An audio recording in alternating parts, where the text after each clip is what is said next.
course, we have rules. You know, there are rules when you can cancel or leave sessions. So we'll see.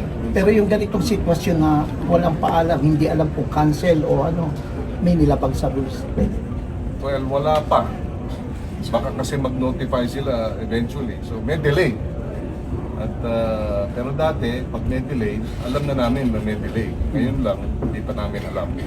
Baka So we'll give them some time to figure out whether they will notify us or not. ilang oras, sir? Deadline when you were gonna stay here? No, we will Or have to. it could be an all night, or will you just We stay? don't know. We have to discuss this with the members of the minority. Cancel sila. So, we're just waiting. We're ready to work.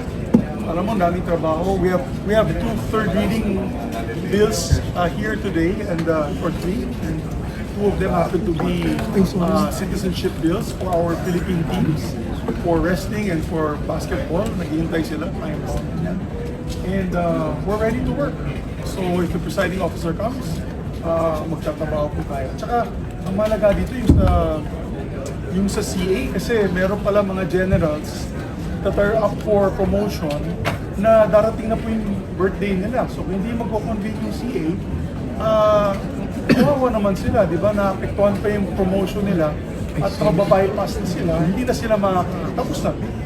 Ibig sabihin, after their 30 plus years of service, they cannot get promoted one rank higher because we cannot meet the CA. So it's important we convene today and already elect members of the Commission Appointments para by Wednesday we can have a hearing on the armed forces of the Philippines na naghihintay po sila para sa kanilang confirmation. So, Thing is, here is the minority waiting and the majority is not here.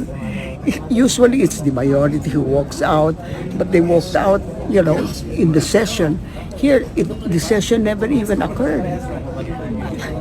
I mean, what is that?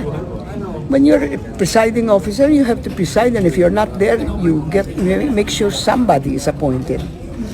The pro tempore, he's also the majority, the majority floor leader.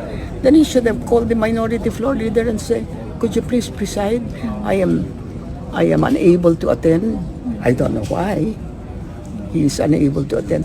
Tell me, is accompanying Senator Estrada to wherever he's going, is that more important than presiding over a Senate session?"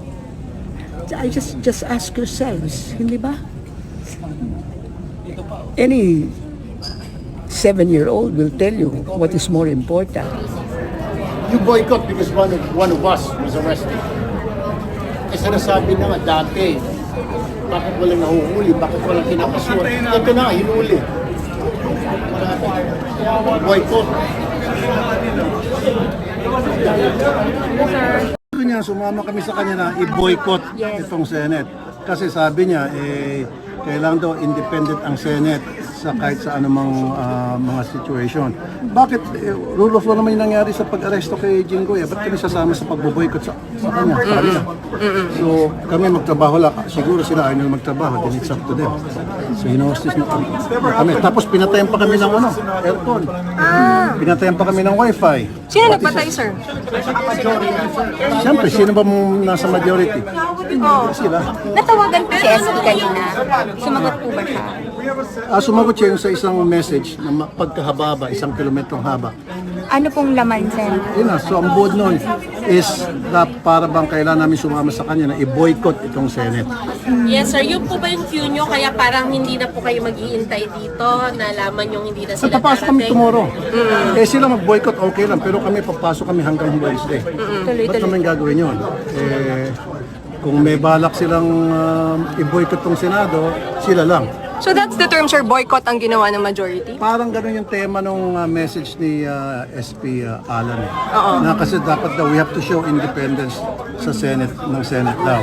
Gusto dahil di naman pwedeng isuspindi at i-cancel ang session nang walang consultation with the majority and the minority.